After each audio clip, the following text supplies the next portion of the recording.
দর্শক আসসালামু আলাইকুম। বাউফল উপজেলার কনকদি ইউনিয়নের কুম্ভখালী গ্রামের রিক্সা চালক নজরুলের তৃতীয় মেয়ে উর্মি, বয়স আনুমানিক 14। তাকে গত 20 আগস্ট রাত 1টার সময় তার বাসা থেকে কিডন্যাপ করা হয় এবং আজ 23 আগস্ট তার লাশ নারায়ণ পয়সার একটি খালে অর্ধগলিত অবস্থায় পাওয়া যায়। পিতামাতার আহাজারিতে পুরো গ্রাম স্তম্ভিত হয়ে যায়। দুষ্কৃতিকারীদের দৃষ্টান্তমূলক শাস্তির দাবি করছে তার পিতামাতা ও এলাকাবাসী।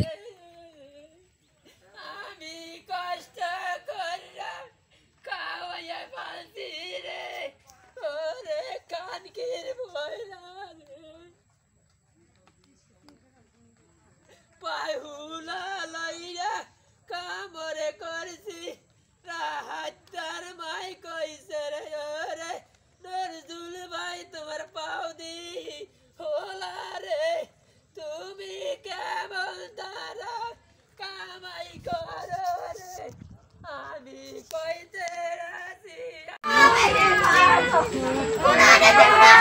আমার